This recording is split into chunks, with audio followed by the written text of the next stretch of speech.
In Dungeons and Dragons, what you do is to create a fantasized universe of the mind in which expediency to achieve your goal is more important than any kind of moral frame of reference to your actions. So we have a wizard now teaching the children of his magical studies. That's kind of far out. Mazes and monsters is a far-out game. Swords, poison, spells, battles, maiming, killing. Hey, it's all imagination. Is it? This is the Heroes Era.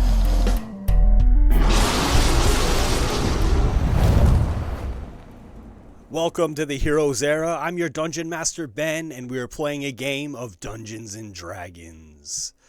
This is session 18 of our fourth campaign together.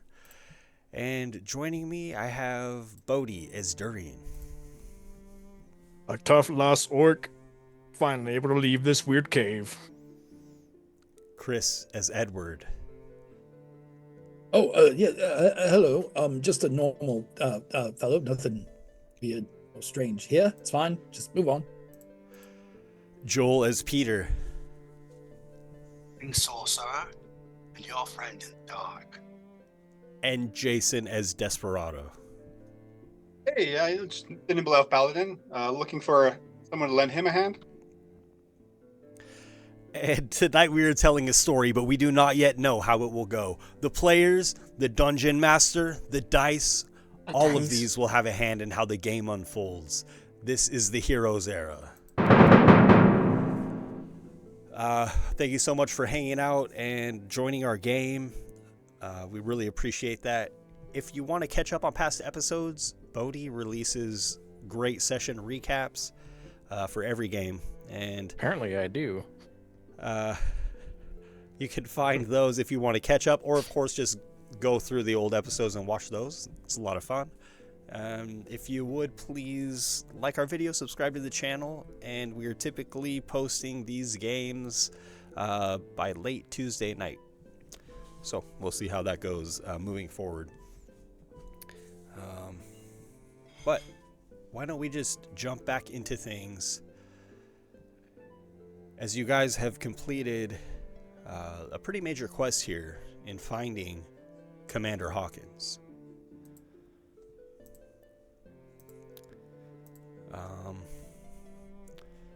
You've been investigating this cave within the Feywild, trying to come to terms with the disparity in time and space.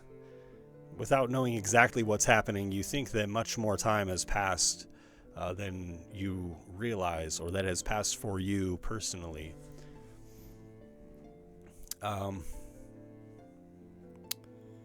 So,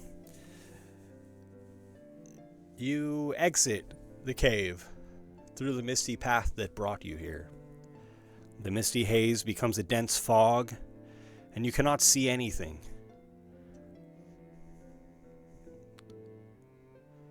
You awaken to the sound of crashing water. You feel rested, but you're uncertain how long you have slept. You're in a dark, damp cave behind a roaring waterfall that crashes into a lake, slowly draining away through swamplands. And you see the statues of Jacra and the others who were turned to stone on the gravelly beach. And you're back. The sky is dark, but the landscape is illuminated by vivid blue lights, the trees and foliage seeming to glow.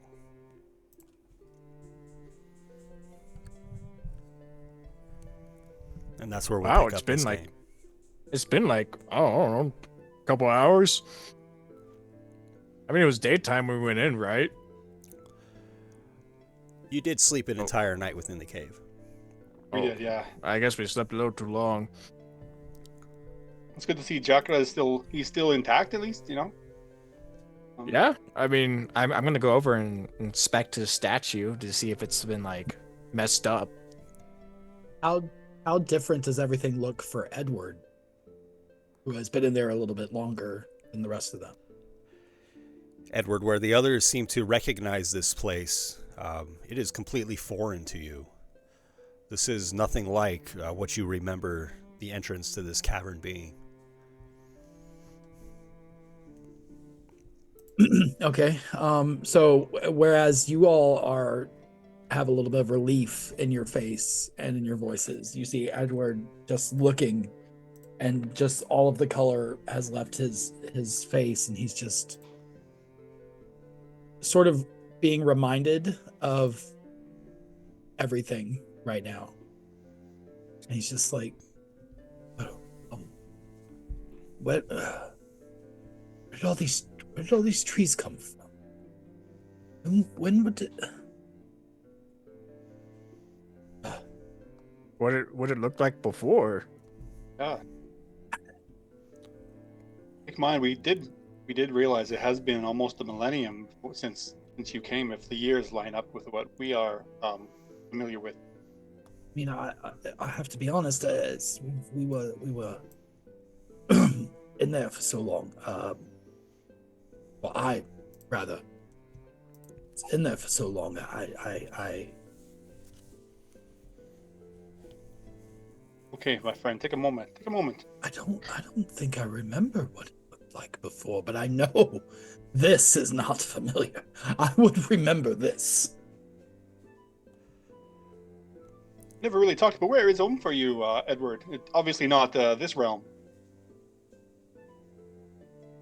I don't know that my home would exist any longer. Hey. I don't want to like freak you out at all, but is it possible that your memory loss it could be explained away by you being made by whoever you made this deal with to go in this cavern and kill those people that we killed?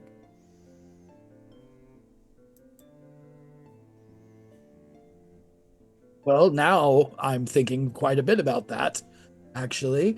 I didn't want to bring it up, but it could be possible. Are you real? I don't know. I don't know either. Well, thank you for that. I mean, you can be real. Well, I'll put my hand on your shoulder. You're real as far as I can see, my friend, and we are all here together. Yeah, but you could be like a golem or something. And as you all cope with what reality has become in your absence, there is more. You see that there are pole arms planted in the gravel along the beach with skulls impaled upon them. At least a dozen of them. The eyes of the skulls are lit with bright orange flame. Some of the skulls still wear their skin and their helmets. Can we tell what race? So did you say what race the skulls are, or what the heads are of? These look like people. You said the eyes have orange flames? Yes, something within their skulls is glowing and illuminating.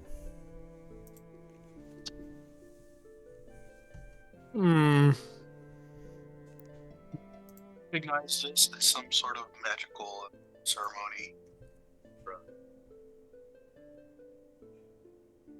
Something of that kind. Perhaps. We don't see anything else around, Ben, or we don't see perhaps something hiding in wait, or.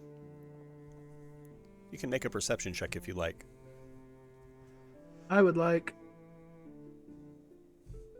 Yeah, I'm gonna as well. Oh, whoops. 9. I got 18. Oh, ignore the +1. That's just 16. Off guidance.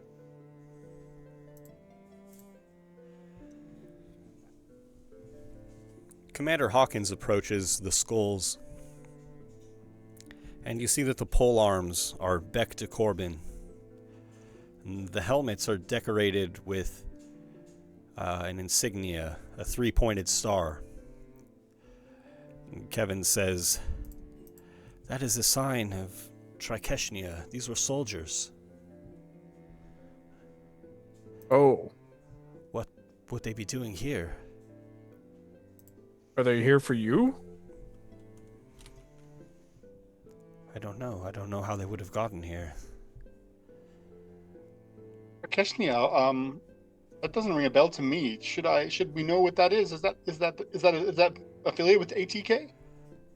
Yes, that is the homeland of the ATK, the city that they're based out of and that they organize in the south. Where the devil is Trikishnia? Never heard of that. In the south. It is I'd point, but we're on another plane Angira. of existence. Yes, and I think it might be more modern than the time that you're from, Edward. So, there's a bunch of dead soldiers from a place that you work for that are here, and this isn't Kevin. This isn't like similar to like normal ATK armor. This is like Royal Guard armor, almost sort of like a knight sort of deal. No, it's like a standard equipment for a war party. So, how important are you? Possible another war party was sent looking for you as well as us, and they maybe met a fate worse than ours. Yes, I wonder though, how would they have crossed over? Well, there are those that want people here that might have helped. Can I take a look at the skulls again and see? You said like some of them still had like some skin and stuff on them. Yes. Things like that. Do these how long does it seem like they've been there? Like they those ones that still have the skin and some flesh and stuff on them. Like is it like old and kind of rotted, or does it look fresh? Edward, make me a medicine check, please. Yeah, sure. Let's give that a go. Why not? It'll be 15. Sure, this is recent enough. You see, there's some kind of scaled skin in the mix here, mostly humans. Mm-hmm. And the rest of you realize, that there are some lizard folk among the ranks of the army of the Three Kingdoms. Mm-hmm. Yes, it seems these are recent. See, there's still a bit of blood running off of this one. It hasn't. Master Hawkins, did your ranks have allies in the local realm? These are lizard folk, or perhaps a common enemy? There are lizard folk among our rank. They're, of course, one of the Three Kingdoms. Usually, though, the Chakza. It would be rare for them to be a minority in a party because, well, for a matter of keeping peace. But I don't find it odd that there were some among them if this was just a scouting contingent or I don't know what. I just don't know how they would have crossed over to this realm. Well, me and Desperado were alongside our other two friends that have sadly fallen. We were sent here on a mission to go look for something, for some people that were very powerful that brought us here. Now, those people and the Three Kingdoms, I don't know if they would have been friends. Well, who are necessarily? those people, Durian? Who do you speak of?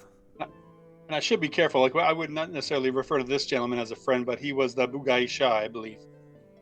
Oh, that helped us arrive. Yeah, so you see. Well, we've been in constant conflict with them, trying to take sources within the city. Right. Is it possible that they would have done like a ceasefire or like a truce to be sent here? It's possible. Perhaps to fight against the giants. Or maybe another army. I don't know. So we were here for like a power play and I don't know how confident they were that we would like live and like be able to fulfill. See, they use our... the ranks of the dead to fill their armies, and Right. I don't think that our command would abide that, even Commander Krim. Is there anything that would be of value here that your kingdom would have like been willing to put that aside for? I don't know. And as a group of you have this conversation, Desperado and Edward, you hear movement in the foliage in the jungle off the perimeter of the beach, as if there are large creatures or people moving therein. My friends, we should close ranks. Take cover. There seems to be an incoming, and well, we could go in the cave and hang out for another 80 years. They'll be gone by then. There is that too. We do not know how much time has passed, and that we have more present issues. That seems at the moment. I'll direct my attention to where we hear things. Ben, I might try and take cover behind one of the petrified, non-Jakra related characters. Sure. I'll also try to hide. Okay. I'll give it a go. I kind of I'm gonna try and hide away from them, if possible. So if I get found out or roll bad, it's not gonna reflect poorly on them. Sure. I mean, there's the hillside that descends to the waterfall here. There's the waterfall and cave itself. The several statues of petrified people on the shore. Durian, where do you choose to hide? Probably the hillside, I would say. And Desperado, I got the sense that you were more so taking cover. Are you trying to, remain hidden from? I mean, sight, I think in my instincts would be that hiding would mean there. Obviously, whatever is coming has maybe I'm assuming has already seen us. So more so taking cover than actually trying to hide, and we don't know what's coming. Okay, and Peter, you mentioned hiding behind a statue as well? Yeah, you said there's still like a bunch of statues around, so I'll try to use like misdirection, maybe like run one way, zag the other way in case they have eyes on us. Okay. And try to like duck into behind a statue if I can. Okay, and Edward, what do you find yourself doing? Yeah, I mean, Edward doesn't really know what's going on out here. He's just with these guys now. He doesn't know what he's just sort of tagging along at this point because these are the only people he knows who are alive. So, bleak. Yeah. So he's just following their lead. So if they're hiding, then he's hiding. He'll hide behind a statue too, I suppose. Okay. Or try to. Sure. Will you guys make stealth checks for me, please? And just for clarification, Ben, when you said we felt rested as we went through the mist, was that a long rest? Yes, you gain the benefits of an extended rest, and you all level up to level 5. Okay. I got a 14 on my stealth. Why do I have heavy armor, huh? I rolled the lowest I possibly can. 17, which is still pretty good. You can't wear heavy armor, Bodhi, right? Yeah, because I clicked it on, so. Oh, there you go. So 17. Okay. 11. Desperado and Peter, you kind of stumble in the gravel as you lose your footing, and find yourself sprawled upon the ground, rising back up to your knees to gain cover behind the statues.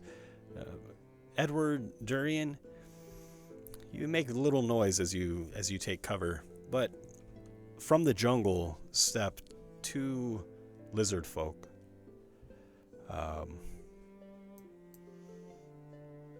And quickly behind them, you see the forms of at least several others. They carry long, twisted staffs of wood, and as they step forward, they notice Desperado and Peter. and they shout at you in a language that you cannot understand, and they point to the distance, up the canyon. I'll just I don't speak their language, Ben, but I've used sign language. I might just use a common sign language and try communicate that we mean no harm. We are not enemies. Okay, make for me a charisma check, please.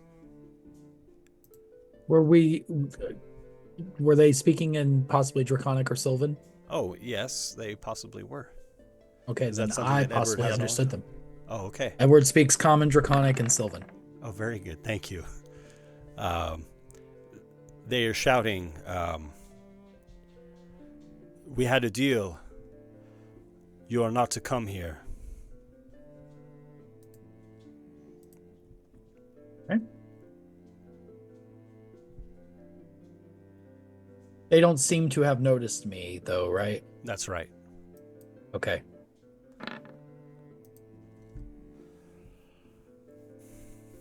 And go ahead. I'm sorry. No, I'm sorry. Go ahead. I was just gonna say, can I take an action? Absolutely. Yeah. Okay. And you said there was a lot of them out there, right? Yes. Or a good amount, at least. At least 5 or 6 of them. They seem to have, in some sense, been stalled by the message that Desperado is trying to convey. Okay. Then I'll wait. I'll wait and see how this plays out. Then. All right, Ben. I should have asked. Did you want just straight charisma, or was that like a persuasion? Charisma, I think. Just okay. How well do you convey this message that they may or may not be able to understand? Fair enough. Yeah, fair enough. I removed my hat though. I'm trying to look on the word unintimidating, not trying to look combative in any way. Sure. They gesture behind themselves and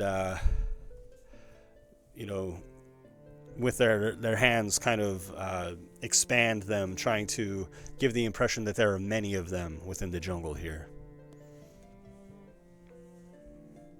At this point, Edward would like to make himself known peacefully. He's going to come out. He's got sort of hands up. And then is it Draconic that they're speaking? Yes, it is. Okay. So in Draconic, Edward will say to them, I'm sorry. We mean no harm. I'm happy to help communicate between us to negotiate a peace. We do not wish any harm. If we are not permitted to be here, we are more than willing to leave. One of them says, it may be too late for that. We have an agreement with Lady Jude. Is your agreement with Lady Jude that is the agreement that you have to harm us if we arrive? The agreement is grant no favor to any who enter our canyon. Well, sorry, I just realized I'm fully not in character voice. This is the way it sounds like when he speaks Draconic. No. Well, then, so are you saying that there's no option other than that you're going to harm us? Because we don't wish combat. We wish to just leave peacefully. That's not a favor. That's just, it's easier for everyone. The elf witch and has frankly, sent you? I'm sorry. Did the elf witch send you? Lady Jude? No. We're just trying to pass through. What are they saying, Peter? Edward, I'm so excused. Sorry, Edward. They're saying that we have to that they do not allow anyone in their canyon, and that basically I think they want to kill us. But and then they asked if we were sent here by Lady Jude. Oh, we are not in allegiance with the Fey Queen at all. We are in no way in allegiance with the Fey Queen. She is not. I'm saying this back to them. We are not in allegiance with the Fey Queen. We are simply just travelers passing through. And if we've encroached upon your lands, we apologize and we wish to leave. Edward, will you make a persuasion check, please? Sure, why not? We'll give it a go. You got lots of skills. I'm sure it's one of them. Yeah, it's not. Let's see what happens. Come on an adventure with me, guys. That's a 5.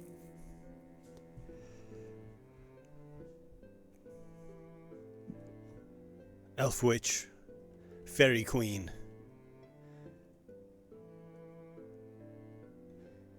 She knows not to send her kind here. If you wish to live, then you pay in coin. And how much would we need to pay? All of your coin. Not much. See? Edward turns around and looks. We have to give them all of our money, otherwise they're going to try to kill us. Oh, we're being robbed. I see. Yes. I believe extorted would be more apropos for this moment, but yes. I mean, our coin is not doing us much service right now, anyways. Yeah, I mean, we're pretty poor. I'll turn back and look at them and be like, yeah, I mean, we don't really have a lot of coin, but you're welcome to what we've got. Spill it on the beach, then walk up the river. Then That's so messy. You don't want me to just hand it to you? Do not come close. can I use sleight of hand to hide most of mine? Yes, you may. You can all react as you wish, as this is the agreement that has been struck. How many of them are there? You can make a perception check if you wish.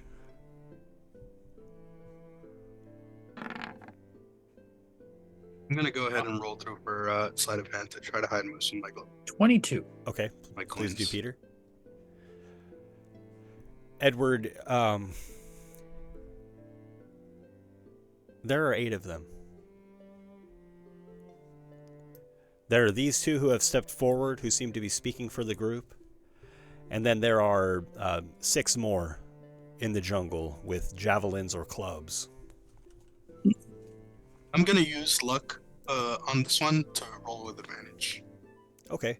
And so when you try to basically, hide most of your coin, do you still put some out there, or? Yes, I would probably still give them about like 10 silver. Okay, out of how many? 175. Oh, wow. And 54 gold okay. pieces.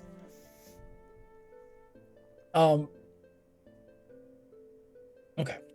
Yeah, we have I'll out of my bag, Ben, I'll pull out. We have a bag of 500 copper pieces that I'll lay out. There's Okay. another sack that we have with about 30. It's like 17 silver and 12 gold pieces. I'll lay that out as well. This is like stuff that we've in our party fund. That's Okay. all. We had all that copper this whole So- time. Like 5 gold pieces. Do these lizard folks seem to know common? Like, are they reacting at all when I'm translating back? Do they seem to understand common at all? They seem that I to can be tell? waiting for you to relay any message from your allies. Okay. They don't seem to understand common. Okay. So Yeah, I turn around and when I turn around to tell everyone this, I'm like, we have to give them all of our funds. There's about 8 of them, as from what I can tell. There's the 2. I'm looking. I've got like my back to them while I'm talking to them. There's the 2 right in front of us. There's a couple over in the tree over here, and there's some more back over that way. So we could. I mean, I thought we could take them if you wanted to, or we could just give them our money. It's up to you all. Edward, and before you guys respond, Edward, please do me a favor. Make a deception check with advantage. Just to see what they think of your body language and the way that you're conveying these messages. Dumped your crew, so make a deception check.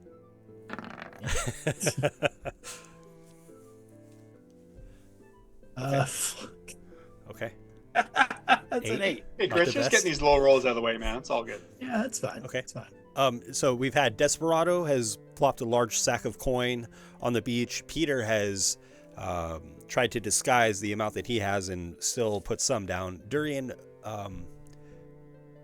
what do you do? I'm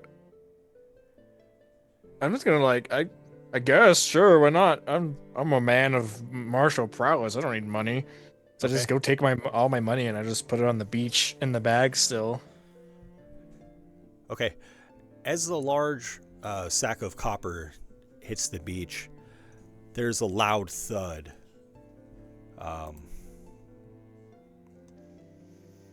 Disproportionately so. It sounds, and it's so in sync with the landing of this coin purse that it throws you off for a moment. And it sounds like a battering ram against a gate. And the earth trembles slightly.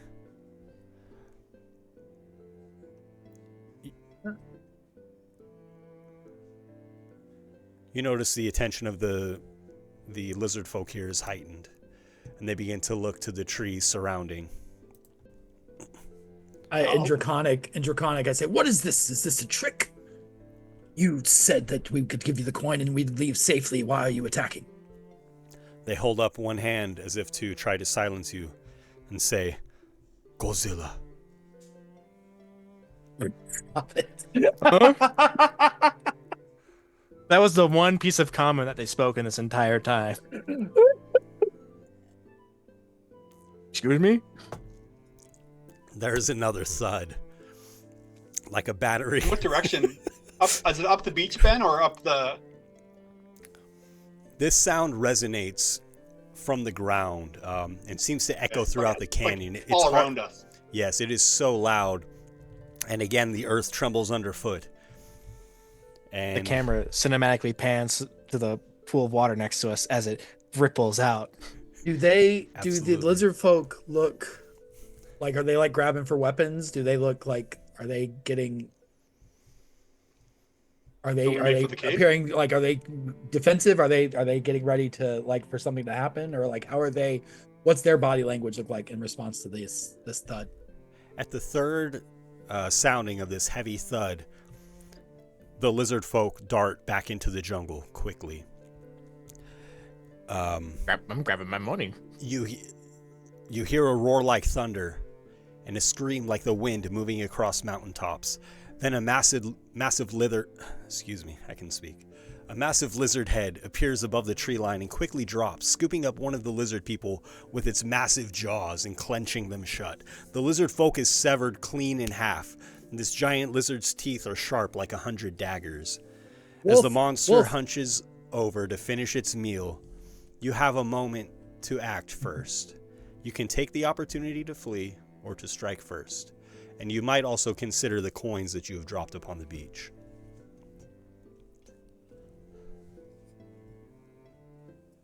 So we get a sense of turns, everybody please roll initiative. Can I just say, just a quick meta analysis here, not talking about Edward. Chris really wants to fight this thing. But that's got nothing to do with the character. Because that's probably a terrible idea. 19 for me. 12 for Edward. 21 on my end. A nat 20 for a 22. Nice. I saw that, Bodhi. Nicely done, man. Okay, feel free to talk on each other's initiatives, but Durian has the opportunity to act first here. I'm grabbing my money. What the hell? A big lizard in the sky eating people? I'm getting the cash and I'm going. I'm trying to get everybody's cash and book it. Gold first. If we leave some silver behind, and the copper, that's fine. Okay, so you want to basically scoop up as much as you can quickly and then dart away? Yeah, prioritizing the gold. Okay. Make a sleight of hand check for me, please. Yeah, this is gonna go good. I don't have bad decks necessarily. It's just not good. Oh, 21! Hey, nice. And did you drop a portion of the gold coins? Yes, I dropped. I just basically gave him all my money. I imagine it. I don't know if I would keep it separated in a sack or not, but I had 75 silver and 38 gold pieces. Okay, you're able to roll me a D100, please. Okay. 53. Okay, you can scoop up all of the gold, and then subtract the amount of gold from 53, and that's how much silver you scoop up before you think it's probably time to do something other than scoop up coin. Okay. So you can quickly, gather up a lot of the riches that you dropped. Do you spend the rest of your turn trying to gather the remaining silver pieces, or do you decide to flee or attack the creature? I'm just gonna leave the silver at the very least. We don't need silver. We're fine. We're not that poor. I don't know if I want to fight this thing. I think I'm gonna. We're in the canyon. We're at the base of it, right? And it goes up. It's on both sides. And those lizards, they went up the incline to get out, right? They darted off into the jungle within the canyon. Looking at the slope that leads up past the waterfall, you'd be easily spotted along that hillside. So for safety purposes, you would probably want to dart into the jungle in some fashion. I mean, and where is this creature at? Also within He's the right jungle. behind you. Oh, so it appeared just behind where the lizard folk were. But it does seem a bit preoccupied with the one that it has bit in half. I'm gonna scoop up the money and look at it. I'm getting out of here. I'm gonna just book it into the jungle. Okay. Are you essentially just sprinting wildly for cover? Yeah, I got 40 feet of movement. I can go pretty far pretty quick. So I'm just gonna run. Sure. And if it targets me first, then that's fine. Sure. You dart into the jungle, and of course there are, many plants, vines grasping at you, large roots that you may need to hurdle. Can you make an athletics check for me, please? Easily, I think. I say. A flat 20. Easily indeed, Nice. and you dart into the jungle, finding cover and some separation from this giant lizard. After Durian is Desperado. There's just a picture where we're kind of at the mouth of the cave where the waterfall is, right, Ben? And these lizard folk, and we're looking like there was a lake in front of us, and then it kind of went to our left, and the lizard folk came down off the left side, that slope that we came down originally. If you kind of put the slope and the waterfall behind you and the lake in front of you, then the lizard folk are in the jungle off to the left. Okay, and what direction did Bodhi go? Did he go to the right? Durian darted a little bit further up the beach and then into the jungle, trying to separate himself, because you realize the descent behind the waterfall does not offer a lot of cover, a lot of places to hide. Right, because when we descended, we were getting attacked. We caught the attention of those flying lizards. Right. Yeah. I maybe not as recklessly as Bodhi did, but I might more stealthily move in the direction that he did into the jungle as well. Trying to keep an eye on him though, because he'll have gotten further ahead than I will. I'm booking it. Yeah. Okay. Do you? I would be more calculated in my retreat. Do you pause for a moment to gather up any of the coin that you've dropped? No, it's not. I'm not worried about it. Okay. You rush into the jungle. Will you make for me a stealth check with advantage? Sure.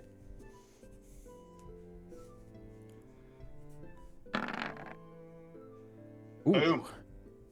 That's a lot. 27. Natural 20. Sure. Nice. You immediately find, plenty of tall trees to put between yourself and the giant lizard. You feel that at least for the moment, you're definitely out of sight. And then when I get a point of, I'll keep an eye on where my other two friends are, and Kevin as well. Keep an eye on where they get to. Sure. That's all for me, probably, I think. And Peter, you're next. I'm gonna follow Desperado's lead. Okay. And try to do the same. And you didn't drop a lot of coin. Do you pause to pick up the coin that you did drop, or some that Desperado did, or do you simply make a run for it? I think my life is 10 silver pieces. Okay. Oh, if you would, then make a stealth check with advantage for me, please. Okay. Stealth. That'll be a 25. Wow.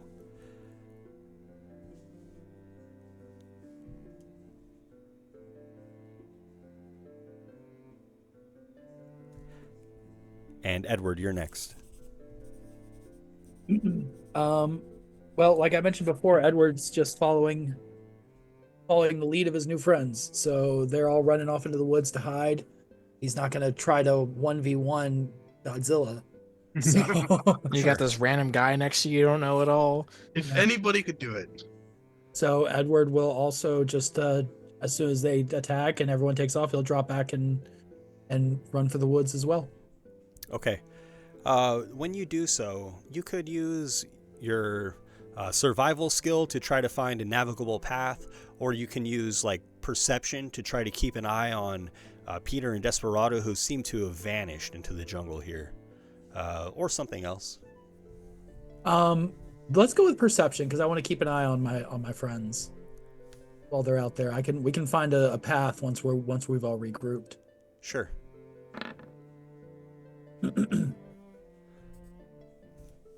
So, all right. Ooh, that was almost really bad. I thought it was going to be a 4 for a second. So it's a 23 total. Okay. You're able to follow Peter, and the two of you catch up with Desperado. And right behind you is Kevin, rushing through the underbrush here, kind of, fending off whatever plants are grasping at him in a similar manner to Durian, just trying to power through the jungle here. I like to imagine the music from Courage the Cowardly Dog whenever he's like running to try and save his family. The little like music that plays when Durian's running into the jungle, just trying to make distance. And as the 5 of you are grouped up pretty decently here, rushing into the jungle, after a few moments you hear the heavy footsteps of this giant lizard, and it seems to be chasing you. If you glance over your shoulder, you might see its head bobbing up over the tree line. You hear the crashing of trees beneath it. And as you do rush forward, doing your best to stay out of its view, the jungle opens up to a clearing. It's gray, shining, and full of sludge. You see a large moose stuck with its head buried, its large antlers partially submerged. This is a tar pit, and it is right in your path. You'll need to do something to get across this quickly.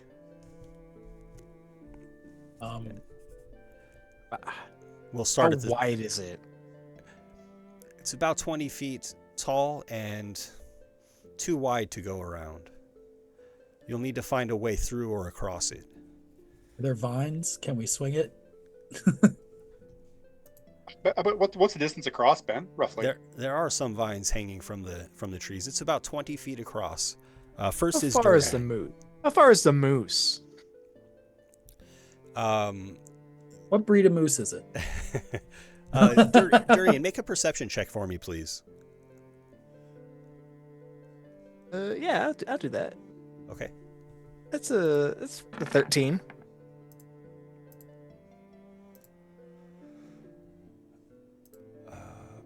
Not only is there a moose submerged in this tar pit, you see that there are the corpses of several other animals, and you might be able to make a path out of them to run across this tar pit. Diane, if I were able to get across, do you think you could throw me? You could throw me a rope that I could secure to help the rest of you kind of wade across. Yeah, I think Would that be helpful? Do you think? Do you think I would? We are being chased. We don't have time to rig up something quite. This is true. I'm gonna go and try and stepping stone across this this pit. Okay. Make an athletics check with advantage, please. Yet again, the music from Courage the Cowardly Dog playing in the background as I'm just jungle running. 25. Okay. And you hop deftly across, taking long strides across the poor creatures that have succumbed to this tar pit. Desperado, you're next. You had the idea of a rope, perhaps, to help your compatriots, or? Once I got across, yeah. So I noticed the path that Durian takes. Do I notice him stepping on things as he goes? I'll ask for a perception check with advantage. Okay. Sorry. That is. We'll get rid of that. There, 15.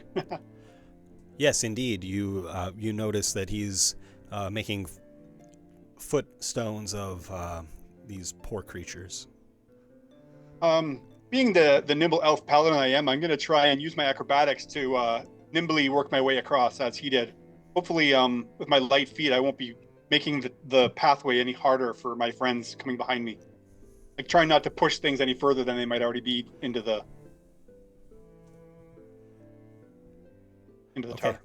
Make an acrobatics check with advantage, please. Okay. This poor moose is just gonna get sunk deeper and deeper. That is a 23. Sure.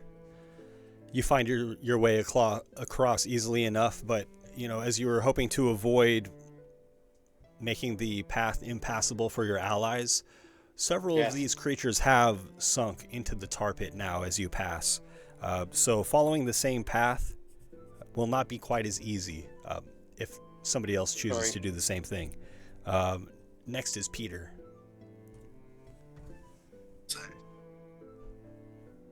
I was hoping for Dorian to throw me across, but since he's made it already, I'm gonna use. That would have been pretty funny. Yeah, I'm gonna use Mage Hand to take a length of rope and have it Dorian.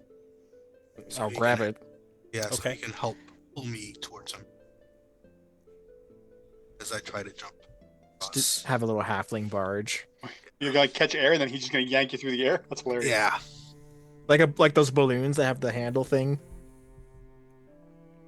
No, okay. I feel like this is more of a strength check as far as a long jump goes. I don't know. What do you think, Peter? I think that's fair. Okay. I will also argue I only weigh 30 pounds. Sure, and you'll have advantage. I'll take it. Weighing 30 pounds, I think that makes this, drops this from a moderate task to an easy task. Here it goes.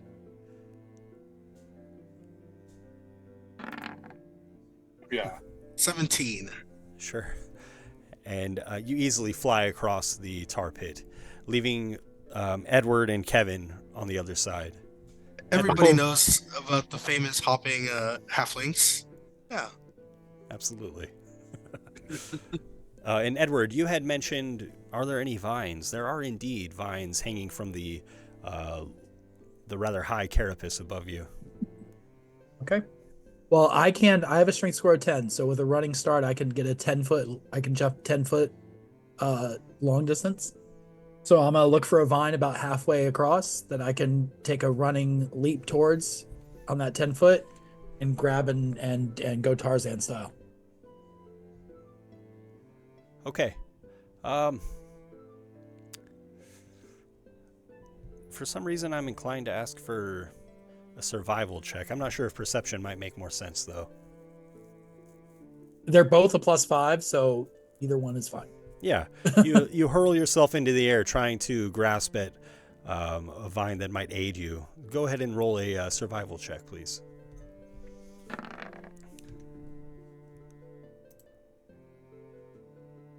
All right, 14.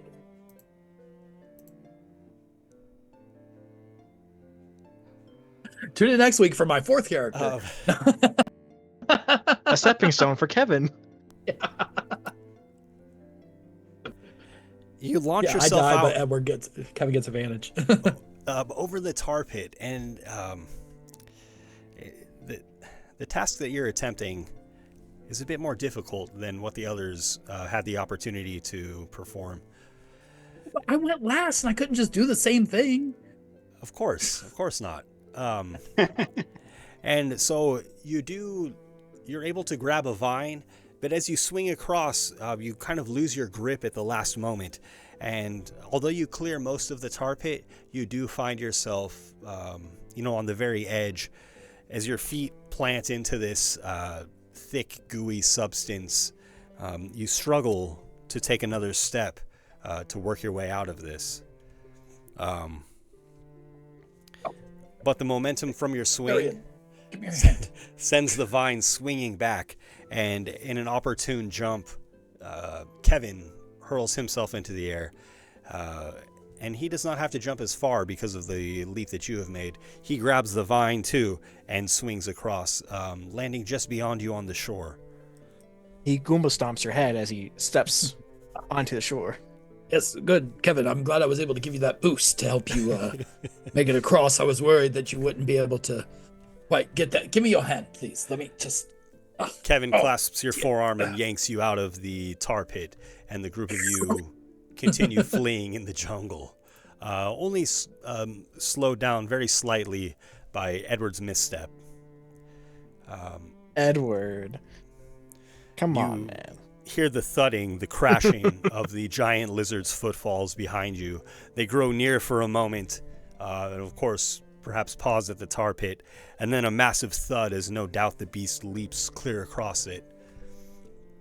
And as you rush further into the jungle, you see that a large section of the jungle has been washed away. Thick mud slides down a steep hill.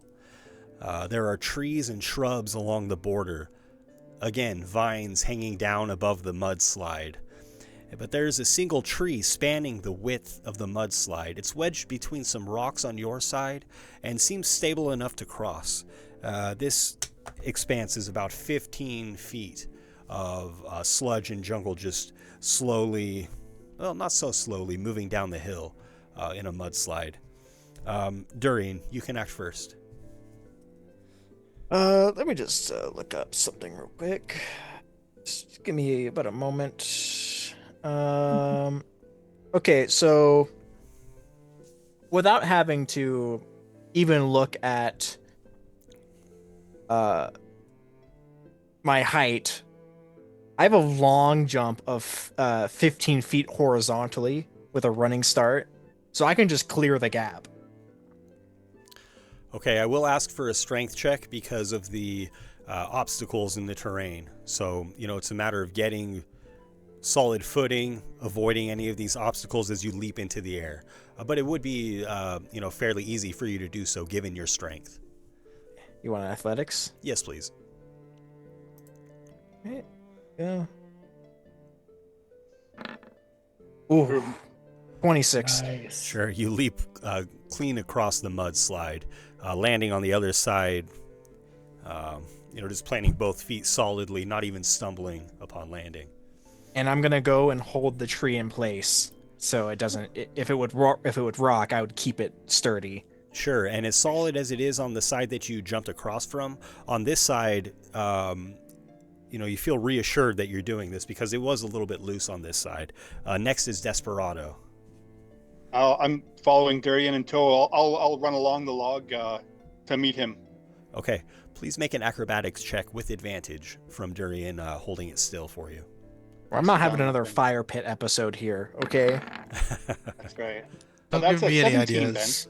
17, and nimbly as an elf, you dance your way across this fallen log easily. For what I can, I'll help Durian steady it further. Sure. Your hat doesn't even shift upon your head. You make it across easily.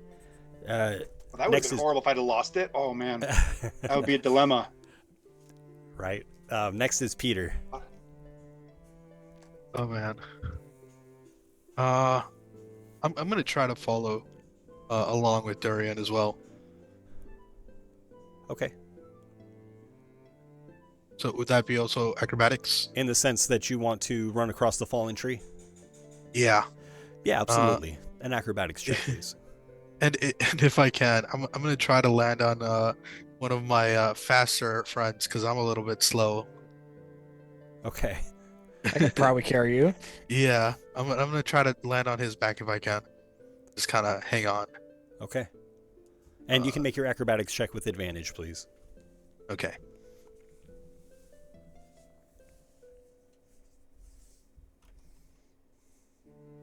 Oh, sorry. 22. Okay. Surprisingly, as you dart across the fallen tree, it begins to creak and bow a little bit in the center. It looks like the wood is compromised. The tree must have been dead when it fell, and so now Edward and Kevin are on the other side. You might risk running across this tree, but it also may break underneath your weight, Edward, as you are much larger than Peter. And I expect larger than Desperado as far as girth goes. Okay. Well,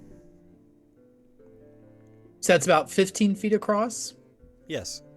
Do I see anywhere where there's like maybe like a more sturdy branch or something jutted out 2 or 3 feet, or maybe like an inlet of the land? Because it's not a straight across, but just some little space where it's a little bit more narrow. Sure. Make a survival check for me, please. Looking for something that's just a, it's, I figure you're saying it's 15 feet. That means it's average of about 15 feet across. Right. So maybe somewhere there's some inlets that gets it down into the 12-foot range. I clicked on the wrong thing. I clicked on stealth instead of survival. Do you want me to re-roll it, or you want to just add 1 to that? We'll add 1 to it. That's fine. Okay, so that'll be a 17 total. And you have the intention of trying to jump across after you've... because I've got a strength score of 10, so I can clear a 10-foot jump.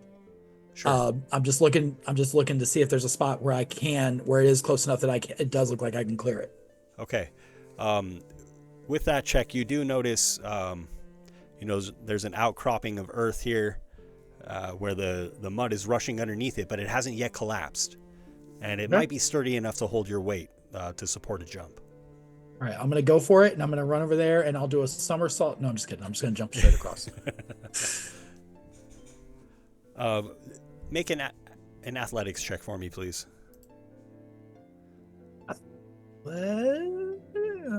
Okay. Fine. Yes, please. Wow. Ooh, dirty 20. Ooh. Nice. Yeah, you hurl yourself across, with the added land provided by this small outcropping. You don't clear the entire mudslide here, but you do end up with your elbows, just on solid ground on the other side, and you're able to climb your way up, although, your lower torso gets very muddy and drenched. It was already covered in tar, so it's fine. Kevin is going to rush across the fallen tree. And can I get over there to help Durian try to stabilize it? Absolutely. Since it's cracking? Yeah. As you do, I'll poise myself to grab Kevin if he falls short. Yeah, and just as he's, beyond the halfway point, the tree underneath him begins to crack and bend and falls into the mudslide. He leaps forward. And Desperado, will you please make a dexterity saving throw with advantage? Oh, sure. 18. Sure. And you grab Kevin, pull him to safe ground, and the group of you continue rushing into the jungle for safety. You hear the thuds of this monster growing fainter behind you, and you feel that you have reached safety and outrun this massive creature and outsmarted it. I'm reluctant to slow up, my friends, though. So it sounds like we may have escaped. Safe for now. We should keep our pace up. Yes. Unfortunately, I mean, any direction is the same as any other for us because we don't really know where we are or which way we're going. Oh God, we're Nonetheless, lost here. No. What could be worse than being lost in the Fey realm? Not a lot. Now we're together. It's fine. We're all together. We'll figure this out, my friends. We got this. I mean, at this point, being lost in the Fey realm is the only reality I know. So. And You're not, Edward. We'll look after you, my friend. You'll be fine. We'll work this out. Let's take a short break. I'm going to grab some dinner, and we will be back in about 12 minutes. Good teamwork, guys. Yes. GG. Still alive. You're gonna grill burgers in 12 minutes, man? Sound of a hammer striking an anvil echoes across the room as Cyrus Hammerhead steps forward. I mean, I smash him. Sturdy boots heavy against the stone floor. His broad, muscular frame is covered in soot, the marks of countless hours at the forge. His gruff voice is steady, like the rhythmic pounding of a blacksmith. Ah, so you're curious about me, eh? Name's Cyrus Hammerhead.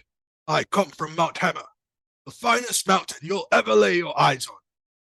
Raised in the forge, you could say. My hands, these hands, aren't just for shaking or holding a mug. They were made for shaping, crafting, making something that'll last. For years, I worked the forge. Hammered steel, shaped the finest weapons and armors you could ever ask for. There was no finer craftsman in the mountain, and that's the truth. But somewhere along the way, I saw the world around me. I realized that the work I was doing, the tools, the weapons, the armor, it was all for the wrong reasons. The world was raging, just like the fires in my forge after a long day's work. People fighting over petty things, kingdoms crumbling, lives shattered. I knew I had to do something. Fixing the world needed more than just hammers and anvils. It needed hands, steady hands, to guide it back into balance. So I picked up my hammer, a different kind of tool, a holy symbol of Brahm, the true forger, and my guide. I'm still a craftsman at heart, don't get me wrong, but now my craft is more than just metal. It's people. I've got a lot of work ahead of me, but that's what I do. I fix things. I heal the wounds of the world, one hammer blow at a time, until it's whole again. And if you're ready to join me, well, there's always room for a few more hands in the forge.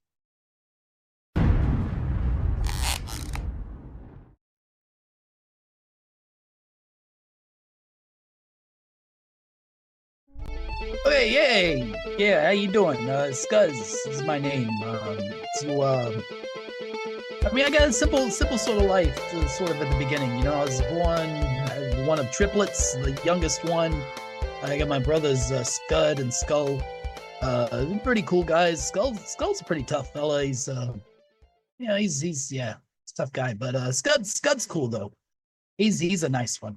Anyway, Scud always had the brains, and Skull always had sort of the brawn, and I was always sort of just like the other one.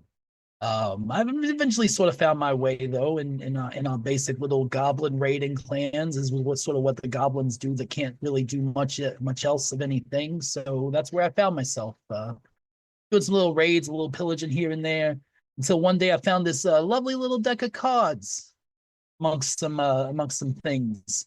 Dug through one of the cards, started looking at them, went to pluck one out, and this other goblin fella in the raid group, he snatched them out from me, and he pulled one of the cards out. You know, that card turned into a beautiful, like, magical sword.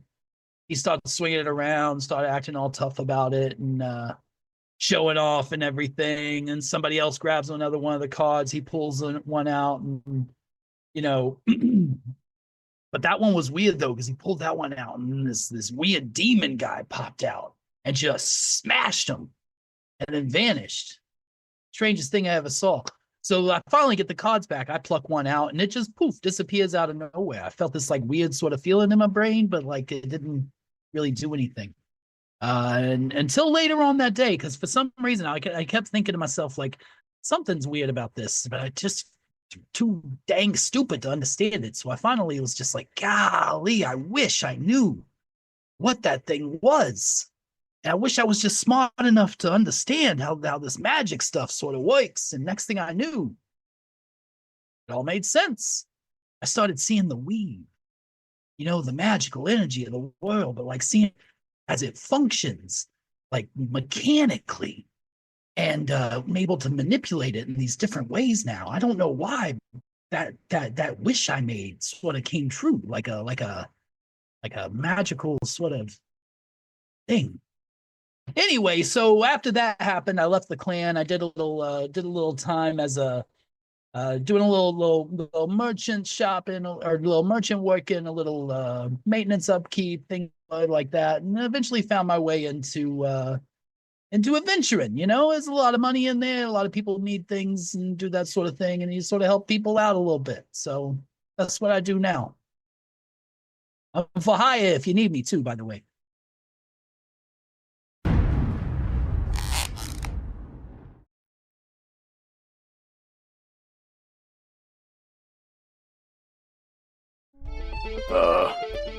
I was with my pa in the woods, hunting for food on a long trip away from home.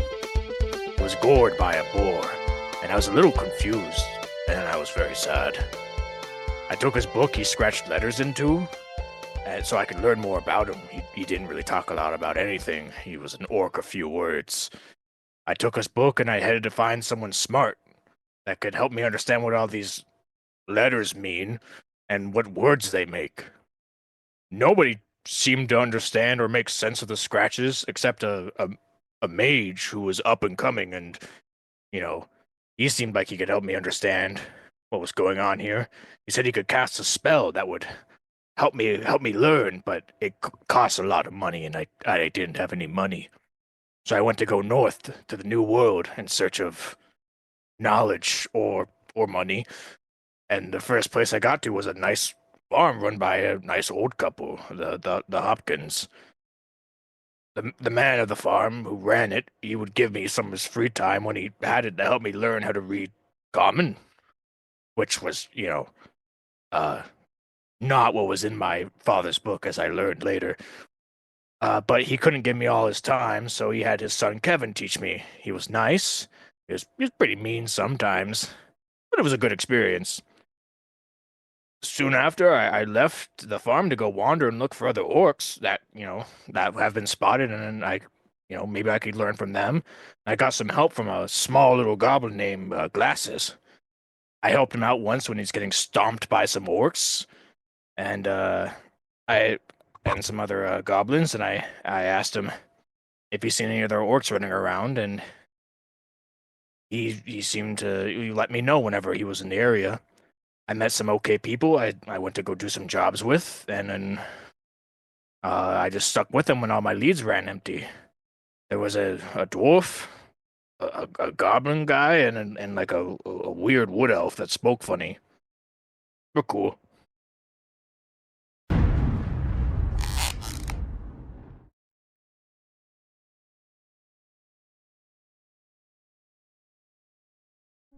So usually these sorts of stories begin with a young, jovial character thrust into a life-changing scenario, setting them on some kind of unplanned trajectory.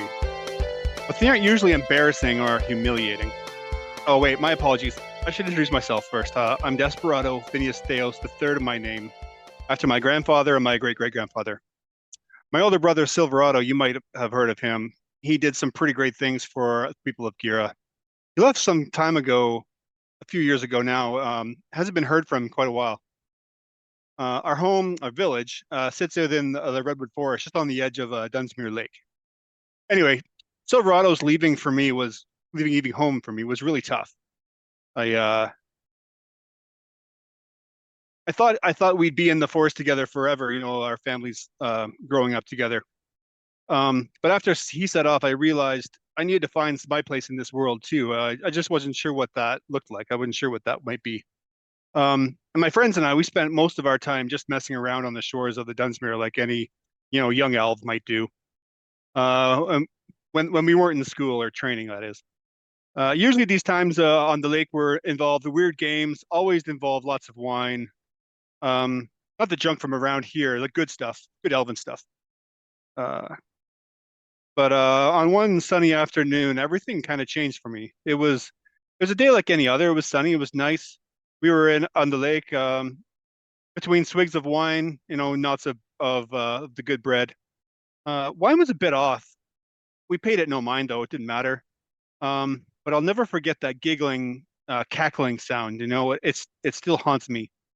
We were laying there with our dipping our toes in the water, staring at the sky. Those days when you're just trying to avoid the world and that's catching up to you. It was one of those times, all of a sudden I began to realize something was amiss. Not quite right. I couldn't wiggle my toes, my fingers, I couldn't turn my head. I couldn't move my arms or legs. I wasn't quite sure what had happened. None of us could move, but we could see and we could hear quite well. I could hear really well. You know how they say when you lose one sense, all your other sense are heightened. They're very right.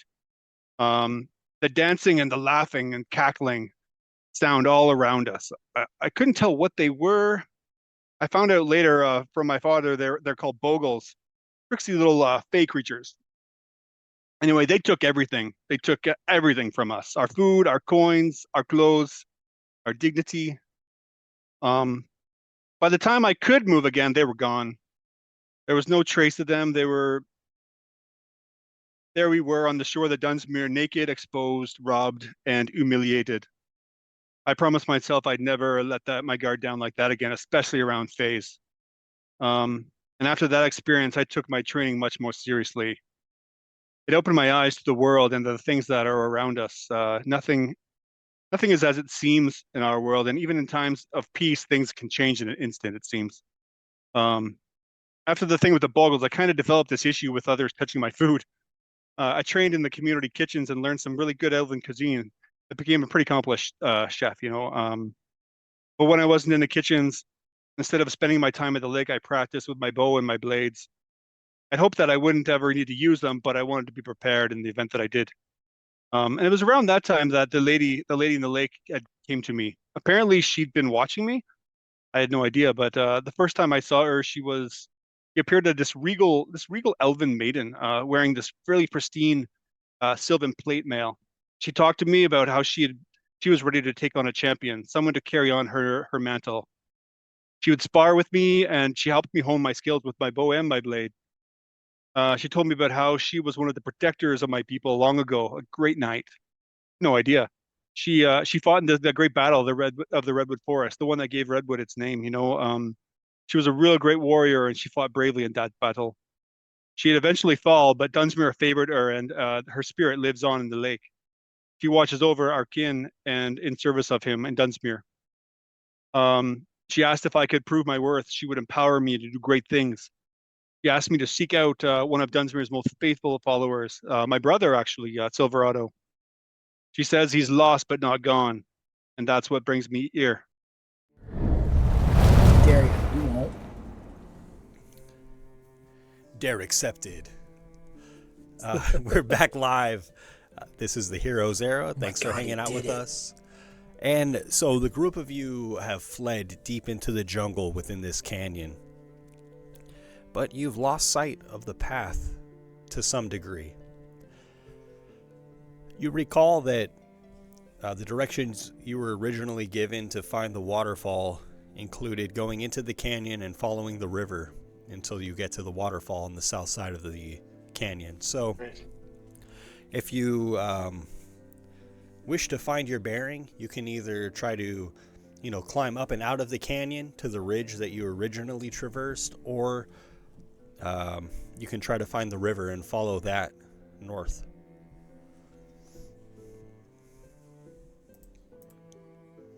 I do know that in my era, which was a long time ago, we used to have an old saying about that one should not necessarily chase waterfalls.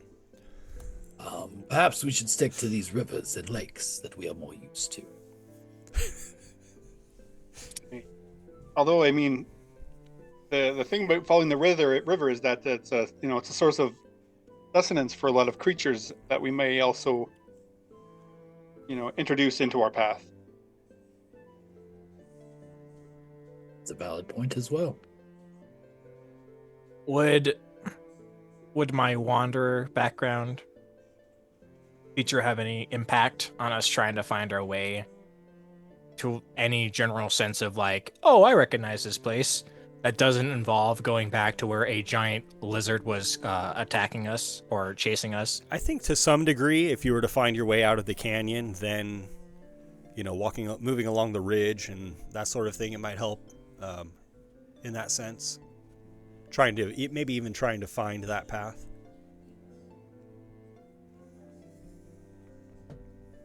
Well, this place is real screwy, so I mean, you can try your best to try and find your way through here, or you might get turned around or thrown wherever. I'm gonna try my best to lead us somewhere that's good, but if it doesn't work, don't blame me, okay? We never would, Dariano. We're in this together, my friend. Kevin? Yes. I know we just ran from a giant monster, so I'm gonna ask you this now, and I'm gonna let it be your choice. I have a set of armor in my backpack that I think you might be able to wear, but seeing as how we just were in a chase and having heavy armor might have been like a very bad idea, do you want to wear it or do you want to hold off till later? I think I'll wait till we get out of this canyon. It might be difficult to climb. That's true. That is true. That does remind me, Durian, my good friend. What? I know that I owe you dearly. I owe you my life. But you do have a sword that was handed down to me by my father when I joined the ATK.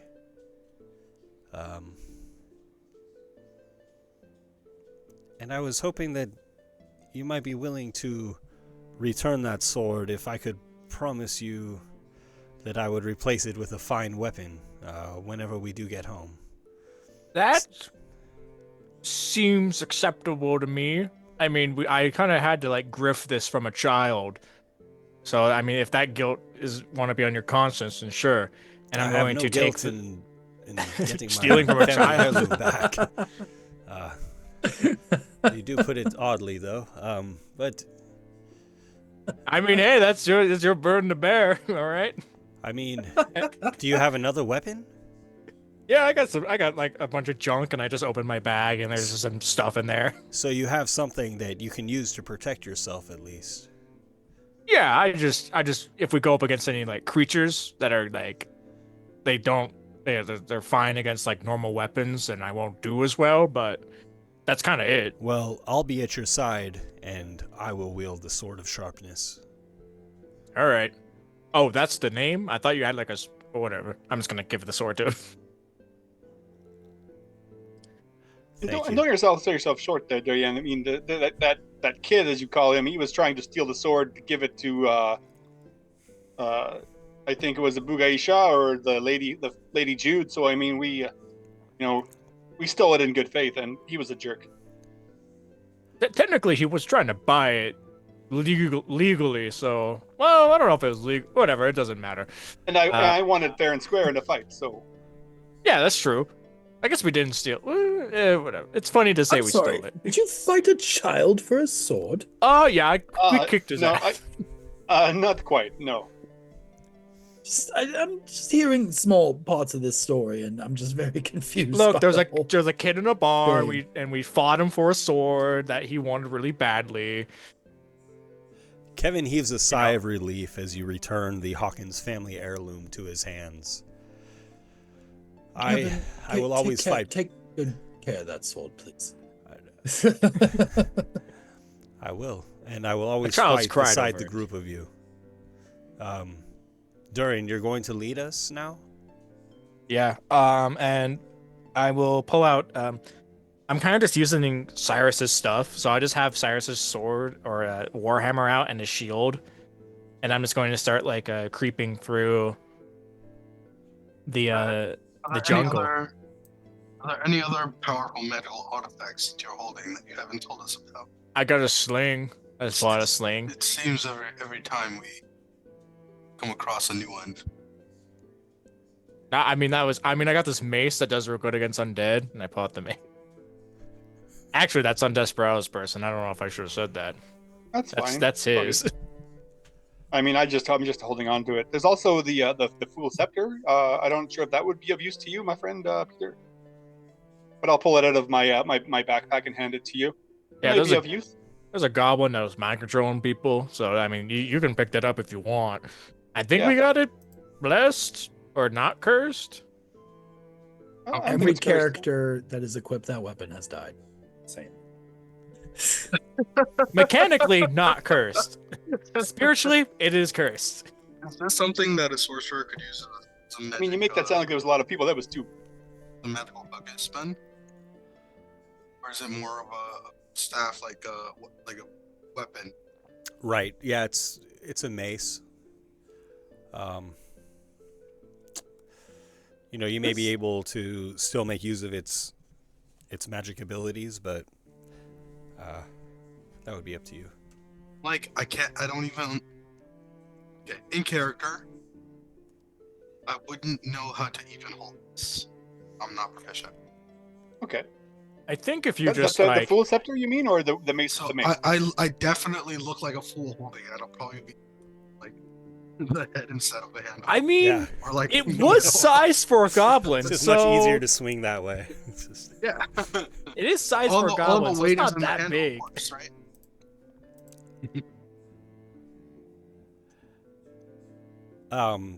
Very well then. Nice toy. Maybe we shouldn't linger here any longer. All right, sorry. I'm happy to answer questions We about escaped the magical lizard stuff. folk and then that giant, what did they call it? The Godzilla. Should probably get out of here. Yeah, that's not Terry. All right, Is I'll- this? I'll pick a direction that my gut says is good, and I'll start treading forward. Are you more headed towards the river or trying to find your way up and out of the canyon? You said I could probably find our way back if we get out of the canyon. Yeah. Or at least know like where Because we that's are. the way I think you came from, so that lends itself to your ability. I think I would just try to get us out of the canyon. Okay. It's difficult to see the crest of the canyon because of the canopy of trees. If you would, please make for me a survival check, Durian. I'll give it a go. 7 or 8. I can't see. Desperado, will you make a survival check, please? Sure. See if you notice that Durian, at some point seems to be kind of doubling back. 30-20.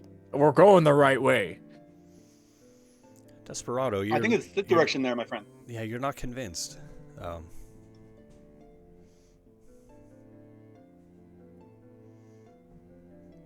Shall I? Maybe as I noticed, my confidence in Durian Wint, I'll just kind of like go with him and kind of try and lead him in a different way. I don't want to shatter his ego, because we did put him in the lead, because we do have faith in him, his ability to get us back, but just to try and lead him back on course. I totally know what I'm doing. Don't you even worry. Desperado, will you make for me a persuasion check at advantage, please? As you just kind of try to massage his ego a little bit and also lead the group out of the canyon. I don't know where this ego thing is coming from. 16. I don't have an ego. Why you keep saying that? So it takes a little bit longer than you may have expected, but you eventually find your way to a consistent incline, and You're absolutely climbing your way out of this canyon, and you find yourselves along the ridge, none the worse for wear, having escaped the lizard folk and the giant lizard monster.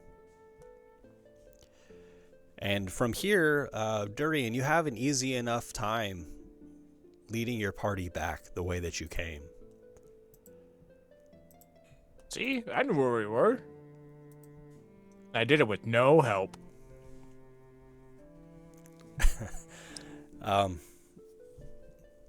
After some time of traveling, you come back to the main trail leading out of the Queen's Court, and the path here through the jungle is dark.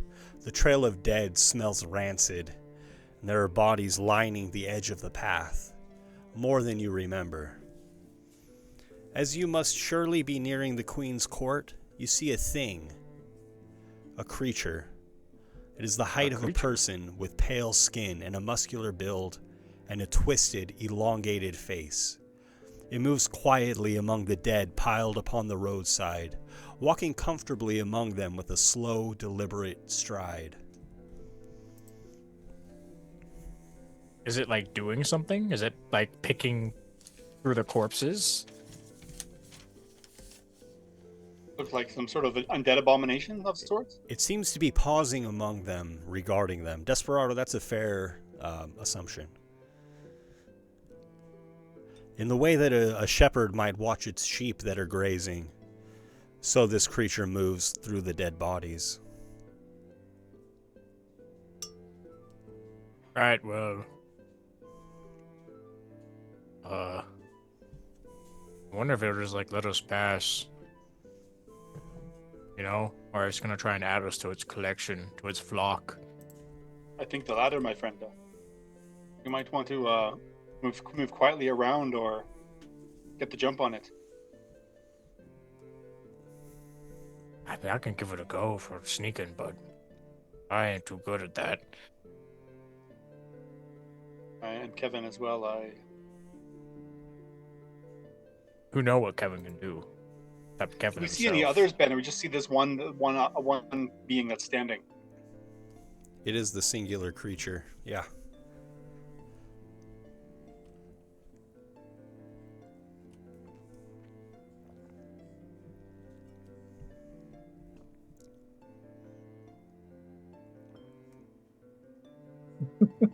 What will it be, my friends? Desperado, I think you have the most hate for the undead creatures, so, I mean, I'll leave it up to you.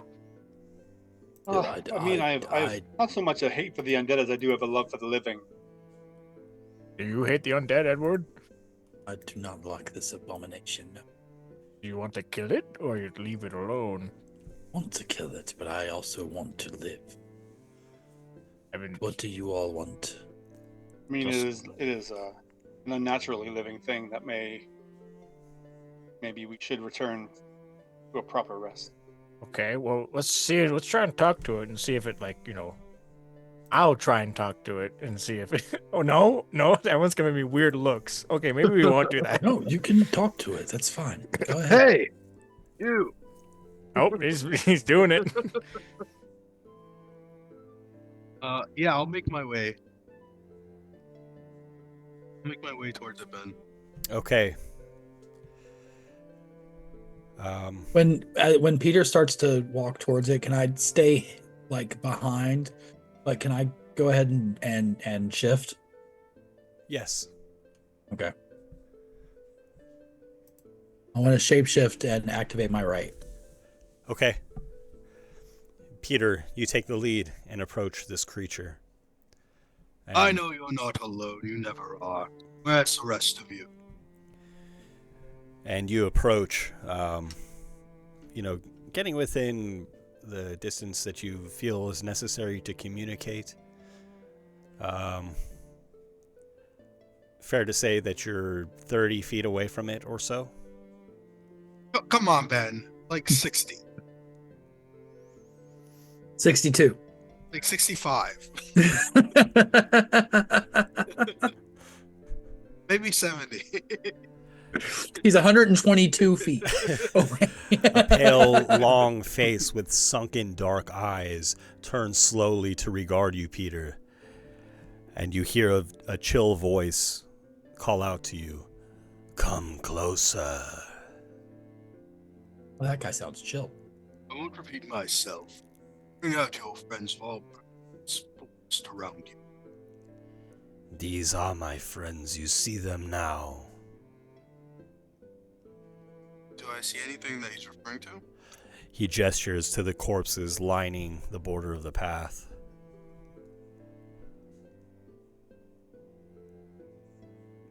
All right. Why don't you join them? And I'm gonna start muttering some magic as I cast a firebolt in his direction.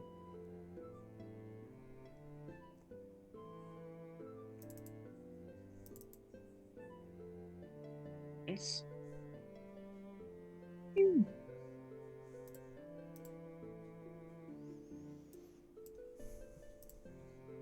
So that will be an attack roll. If you guys would please roll initiative.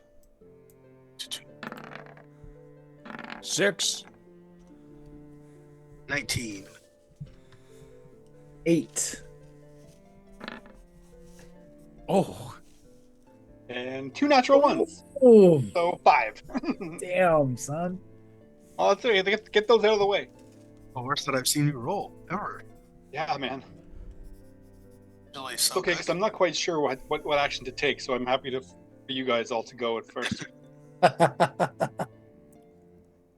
He's like, oh no. What a shame. Peter, as you begin to cast your magic, the very branches and leaves of the trees around you on the path begin to wither as this creature regards you and focuses in on you. Please make a Constitution saving throw. Okay. I feel like this is also important, so I'm gonna use luck to roll with advantage on this. Okay. Got a feeling I should. Yeah.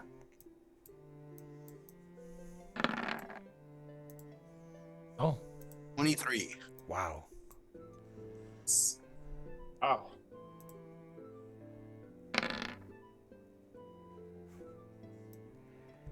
Crap. And the creature's withering gaze passes over you. I And think you passed that. although you are stout and resolute, you will still take half damage. So 16 damage. And that is enough to bloody me. Okay. And the creature tilts its head eerily regarding you. Peter, you may act. And we'll have you 60 feet from it. And the rest of you 5 to 10 feet behind Peter, if that's okay with you. Yeah. Mm-hmm. Can I switch the spell that I'm casting instead of something else instead of a firebolt, or does that go through still? No. You can cast something else, but you'll have to consume the spell slot for firebolt. That one is a cantrip. Oh, okay. I'll allow you to cast something else. That's fine. Okay. So where it's standing, I'm going to be casting a new spell called Hunger of Hadar. Oh no. I see. I love this spell. Okay. As I open a gateway to the dark between stars, a region infested with unknown wolves, 20-foot radius sphere of blackness and bitter cold ears. The void is filled with a cacophony of soft whispers and slurping noises that can be heard up to today. No light, magical, otherwise can illuminate the area, and creatures fully in the area are blinded. Wow. And you, of course, cast this on the creature. Of course. On Durian. Well. Wait, Durian? No, I'm making a joke. You just. I'm like, isn't there? I'm like, wait, what? Okay. Okay. Huh? So the void surrounds this creature and it disappears from view, from the group of you. The cacophony of soft whispers and slurping noises. Gross. Hey, listen, I didn't say it was it was gonna be pleasant, did I? Okay, very nice, Peter. Next is Edward. This creature, has vanished from sight, and as Peter described, that void has taken its place. And the void is 20 feet wide, I believe. A 20-foot radius, so 40 feet wide, and stretching towards you about 20 feet. Yep. I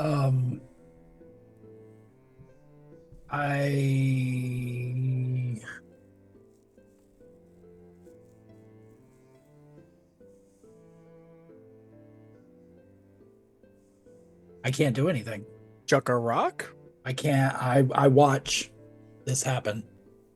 I can't even see it, so that's okay. I can't see it. I can do nothing but melee, so I can't. I can't do anything. I watch. I'm sorry. In reading this, it does say it's like a sphere of blackness and bitter cold, but it doesn't say, that it Yeah, it's blinded. Sight. It's blinded, but I think you guys can still see it. I think you're right, Ben. I just thought the same thing. I'm sorry. I just assumed based on the description.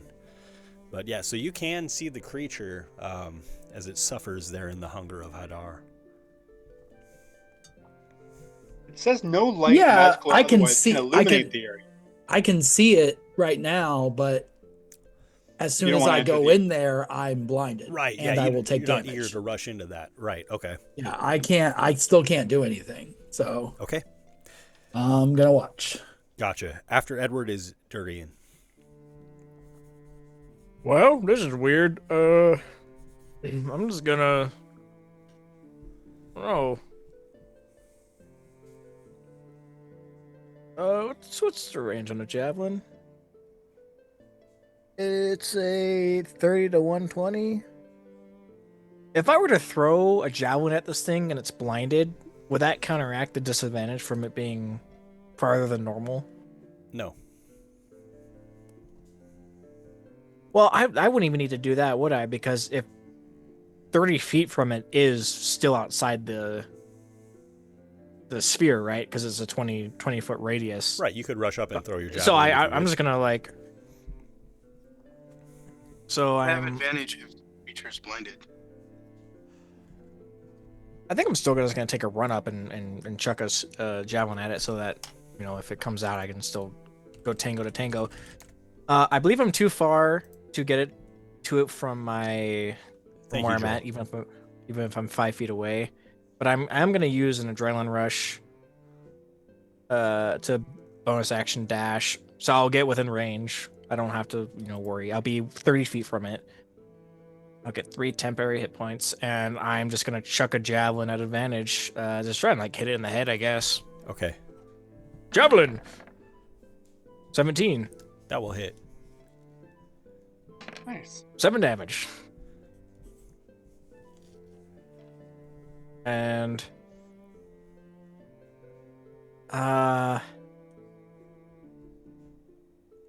I think I'll move 10 feet back, so I'm 40 feet from it, and I'll end my turn.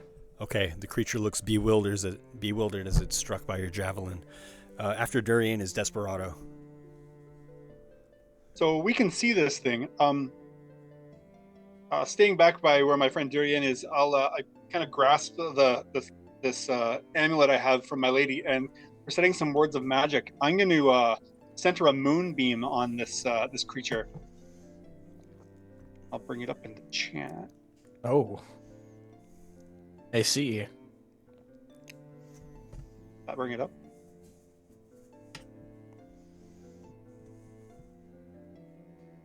What happened there? Oh, sorry. There we go.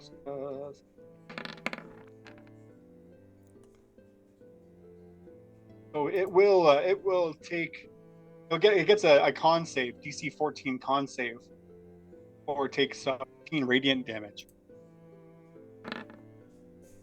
16. Oh, then it'll take 7. I believe it saves for half, right? Yes. Takes half.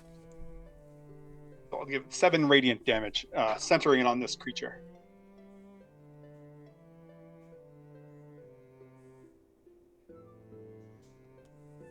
It'll take that damage when it starts its turn. Oh, I'm sorry, Ben. I mean, it's not going to be able to avoid it. Okay. Just like the arms of Hadar, it will take damage from that too. And then I'll just take a couple of steps back, ever so slightly. I need to keep it within range, 120 feet. I need to keep within 120 feet of it. That might take a few steps backwards, concentrating on this spell. You hear the creature shriek as the fire hits it, and it rushes forward towards the group of you. So Ben, one thing first. If it's on its turn, right? Yes. It's gonna take some damage from Hunger of Hadar at the start of its turn. Okay. We're starting in that area. It's gonna be 2d6 cold damage.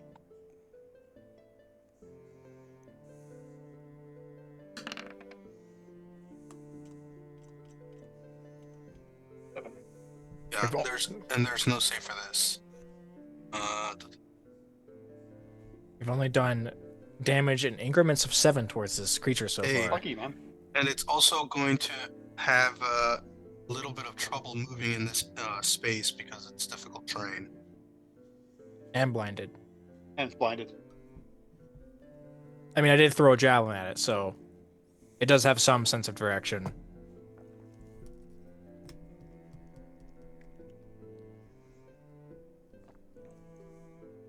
Yeah, it's a 40-foot sphere, eh?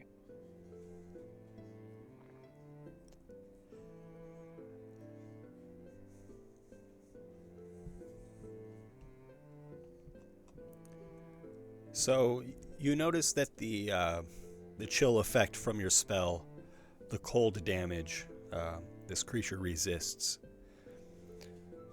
As some of it starts to,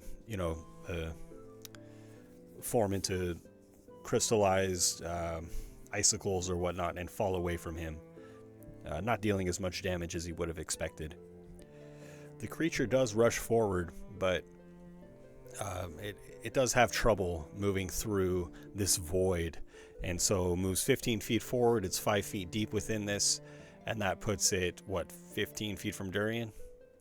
25 feet. 25 I moved 10 feet back. Okay. And you see the creature muttering to itself as it creates an aura of annihilation around it. And Durian, you feel just a coldness in your bones, and if you end your turn too close to this creature, you will take damage. Next is Peter. If it ends its turn within the area of my spell, it's going to need to make a dexterity save at the end of its turn.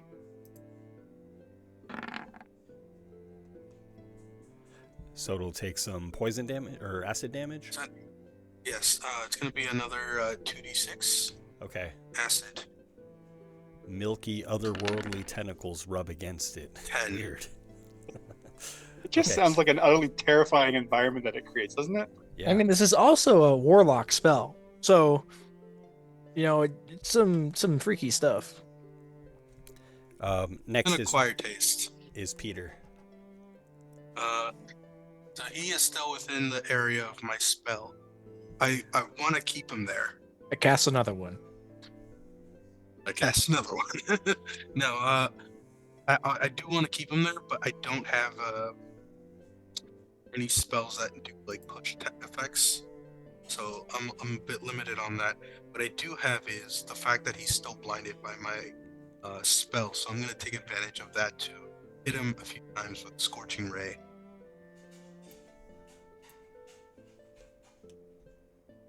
So I believe these would still be at advantage, right, Ben?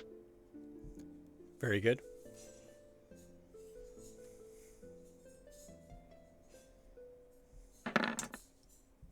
$26. Hits.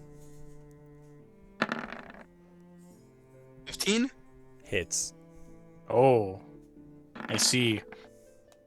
27 is a Hiya. natural 20, which means max damage +1. plus 1. So that would be at 2d6, that's 13. And then for the rest, 6 and You know, 26 all day. Mm-hmm. So- 26. The flame of your scorching ray seems to surround the creature, but, burn outside of it. It's not affected quite as much as you would think. it seems a bit resistant so far to flame and to cold. Radiant work though. Okay. And that'll be the end of my turn. Okay, and the essence of the creature begins to fade as it moves and stumbles around, effectively bloodied. After Peter is Edward. Is it still in the in Hadar? It is. It's 5 feet in, so you 5 can feet get deep up in close. The void. Yeah. I will say, you can go in and out of it, just can't start your turn there or end your turn there. Okay. Yeah, I'll go ahead and try to attack it.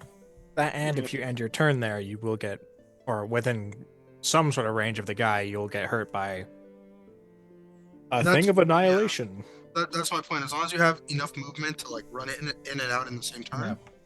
Yeah. Well, I never rolled my right damage when I activated my Crimson Right. Let me do that real quick.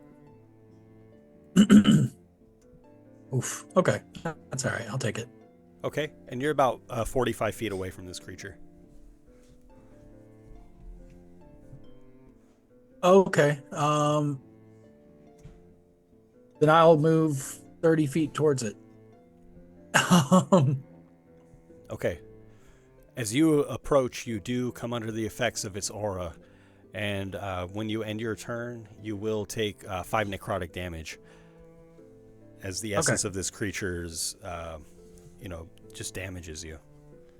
That's fine. After Edward is Durian. Ouch. I'm gonna chop this thing's head off. I'm gonna move in, get within 5 feet of this guy, and does this have? What does this say? This is. Hold on, let me look up. Let me look up a little something real quick. I'm gonna. I'm just gonna hit kill and then blow it up. I don't believe this. No, okay, no, never mind. Don't matter. I'm gonna run up and just take some swings at it. Oh, I completely forgot I have extra attack. I could have thrown another javelin. It's fine. Whatever. I'm just gonna try and block it in the head twice as I get up close. Okay. With advantage? It is blinded, but as you approach and enter the void. I'm not entering the void. He's 5 feet in, right?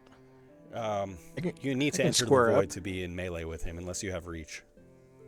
I don't have reach. That's true. I'll just chuck some more javelins at him then, from where I'm at. Okay. And just a reminder, guys, you don't take damage upon entering the void. You only take damage if you start your turn there or end it. Well, I mean, I don't want to be swinging at disadvantage, so I'm just gonna take 2 javelin attacks just to throw a couple at him. Okay. 23 and a 23. Both hit. For a spicy. 8 and then 6, which would be 14 total. I got one javelin left, and I'm gonna move another. I moved in a little bit to go throw that. I'm gonna move back out, so I'll be 20 more feet away. I'll be like 60 feet from him. Because I was 40 away, I went up 10 to go get within range, and then I moved to 30 feet away. Okay, Yeah, 60 after feet. Durian is Desperado. Nice. Focusing on this this monster, Ben, I'm just gonna will my moonbeam to kind of move and envelop this creature again. Use my action to move the moonbeam. Okay. And it takes damage on it when it starts its turn, so I won't roll yet. I cheated last. Rolled too early. After you is the creature, so you can roll your damage. Okay, cool. Con save? Con save for it was 2d10 d14. Ooh. 2d10s, right? Mm-hmm. Gonna be 10 radiant demo.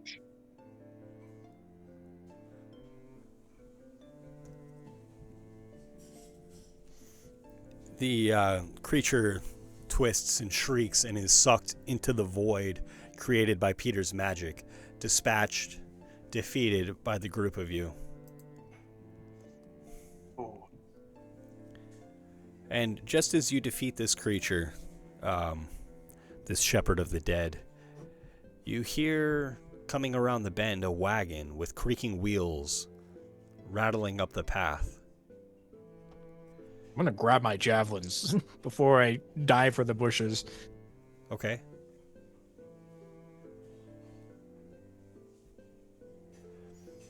The wagon turns around the corner, and as it comes into view, you see two horses burning in dark red flame, as if they are on fire. They pull a long, decrepit wagon. Two people drive the wagon. They wear cloaks that are jet black, limned in crimson. Their eyes seem to glow within their dark hoods, casting an eerie shadow across their pale faces.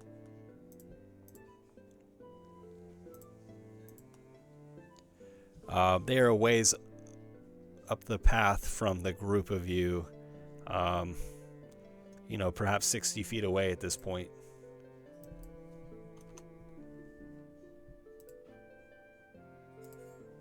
I'm gonna move the moonbeam just to be in their path, and then retreat into the forest to hide. Yeah, I'm gonna be in the bushes, poised with a javelin ready in case they're aggressive.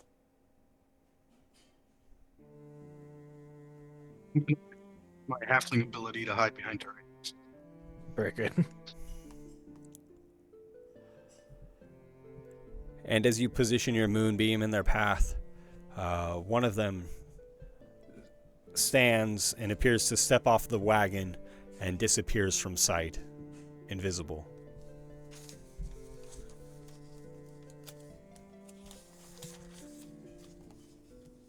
Shepherds were coming. These are probably servants of the Boogie Shah to come and get the dead for his army.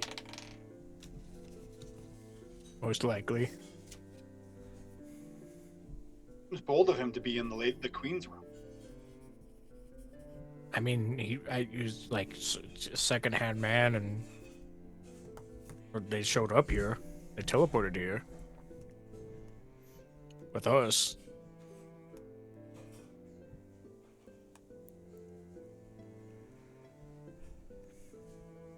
So, do I have the group of you moving off the path into the... I believe so, yeah. Yeah.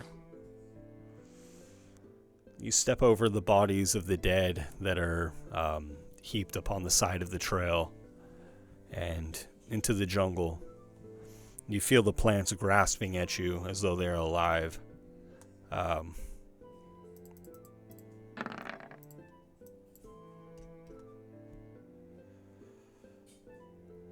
Peter, the thorns of a brush grasp out at you.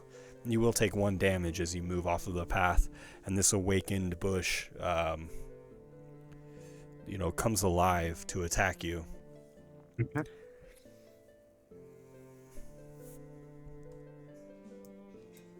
The driver of the wagon continues.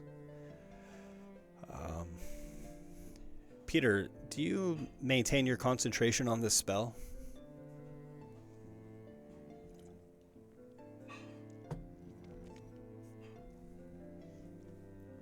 Okay. As the void dissipates, the creature that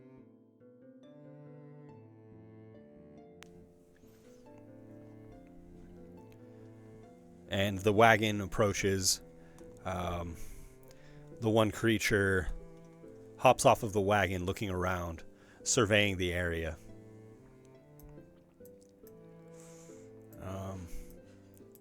If you guys are hiding in the brush, will you please make stealth rolls? Okay. I would think they know I'm here. I got a 1. I think I rolled advantage, just 13, Ben. I don't have advantage.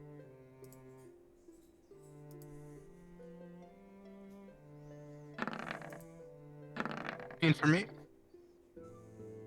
18. Sneaky boy.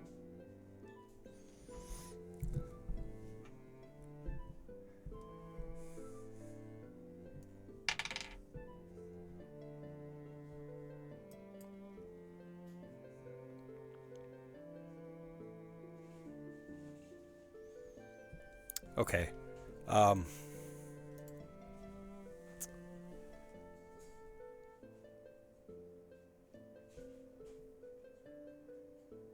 Durian, you feel a cold presence, and yeah. Peter kind of stole the thunder a little bit earlier, but a gateway to the dark between the stars is opened. A region infested with unknown horrors. oh no. Hey, this looks familiar. And it is not Peter casting the spell, but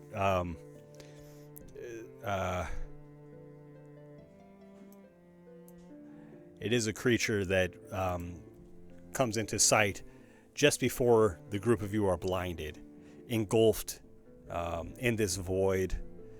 And you do see the one that became invisible appear long enough to cast this spell upon the group of you. So you find yourselves blinded, surrounded by a cacophony of soft whispers and slurping noises. And it is very cold. We'll just take it from the top of initiative with Durian. I had my javelin poison ready to chuck it at something if it was hostile. Would have gone off when he went to go cast a spell? Because he was invisible. Right. I think technically he becomes visible only after he begins to concentrate on the new spell. Yeah, you can make your attack. That's fine. So just as like a, ah! Yeah, just rapidly throwing your javelin. A 25? 25 will hit. For a puny 7 damage. Does this make him have to make a concentration check to drop the spell, or is this before that happens? I think it's before the spell, because you Okay. would have been blinded if it was after the spell. So I chuck a javelin, I'm blind, I hear slurping noises and tentacles rubbing my feet. I don't like that. I'm gonna try to make my way out. Okay. I'm just gonna pick a direction, what direction I was facing, and move.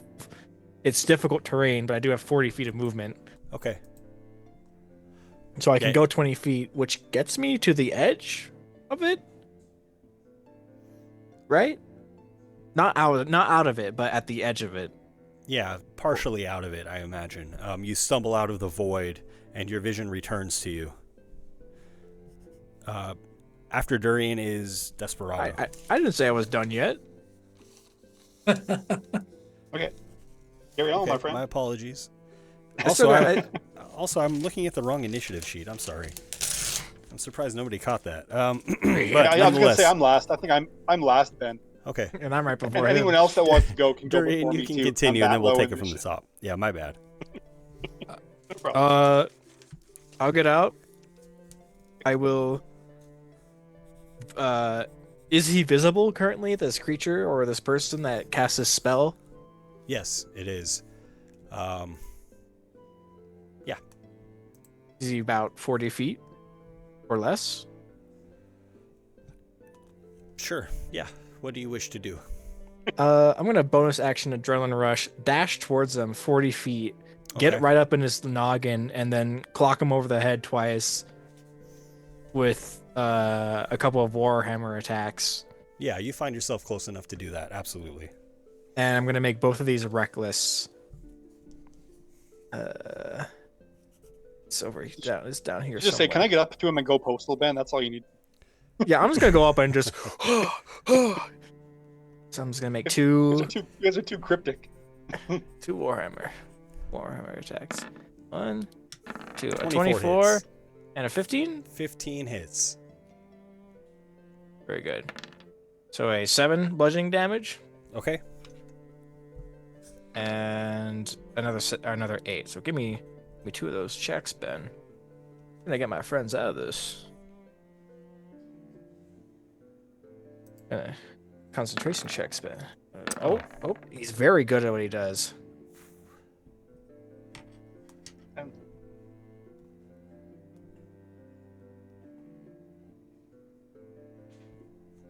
I believe that's fine. I think it's 10 or more.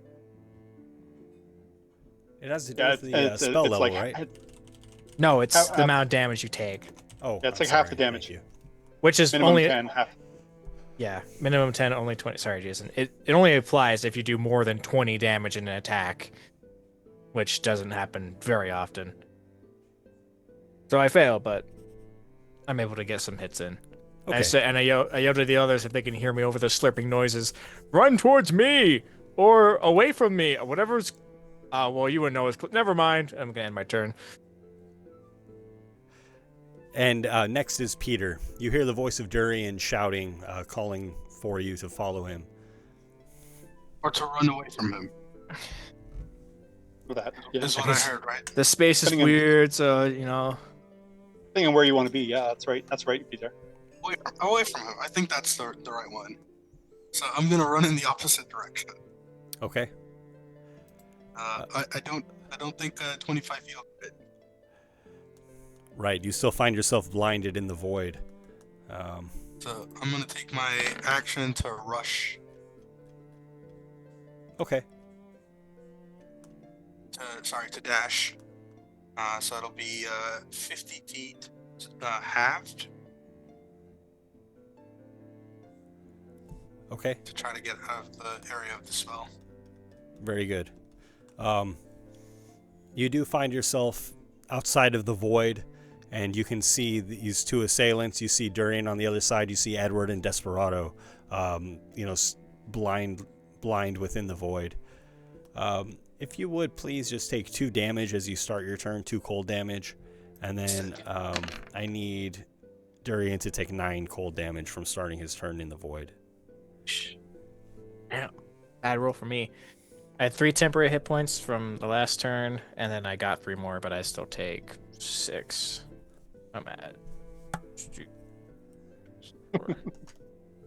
After how far would you say? How far would you say I am from the assailants? Probably 60 feet. Oh, perfect. Okay, that'll be the end of my turn. I can actually try to squeeze some movement to get behind cover. Maybe like a small tree or something like that. Be small so I can squeeze into a lot of places. Okay, yeah, absolutely. There's a lot of trees and bushes around. You can easily remove yourself from sight and at least gain partial cover. Perfect. Okay. After Peter is Edward.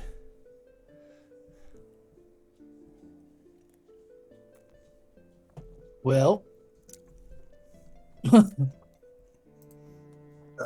you do still find yourself blind within the void. well, I'm within the void now. Different void.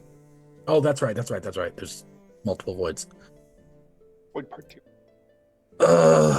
Can do I know where where anything is, that even though I can't see it, or have like a general idea was of the making some direction in noise which I can for run? you. Yeah, I made Styrian was some making some noise. noise too. Oh, right. Yeah. Can I hear that? You can. I whoop and hollered like a hound dog. Okay. I run towards that.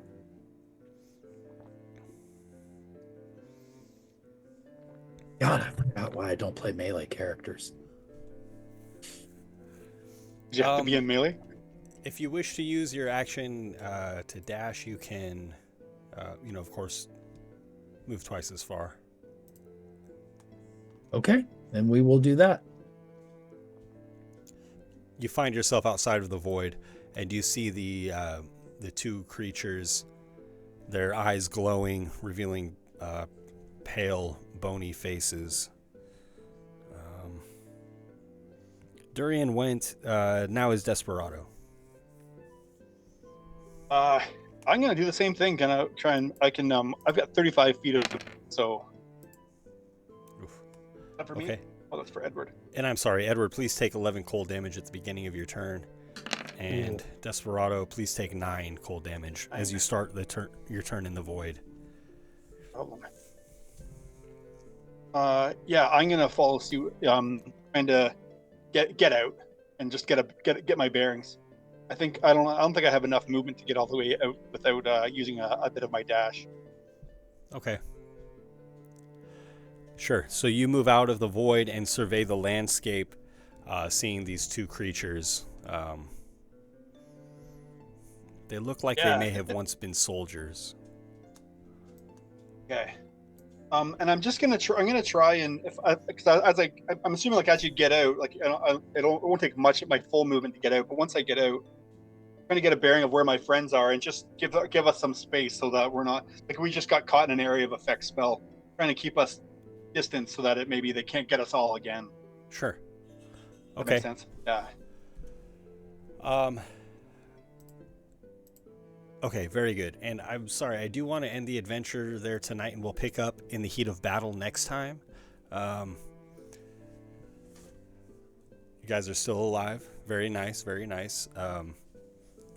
As Jason would say. That's right. And we'll pick it up Alive next is time. a strong word, man. And we'll see how this situation unfolds. Good game. Everybody take care. Thanks, guys. Hi, everybody.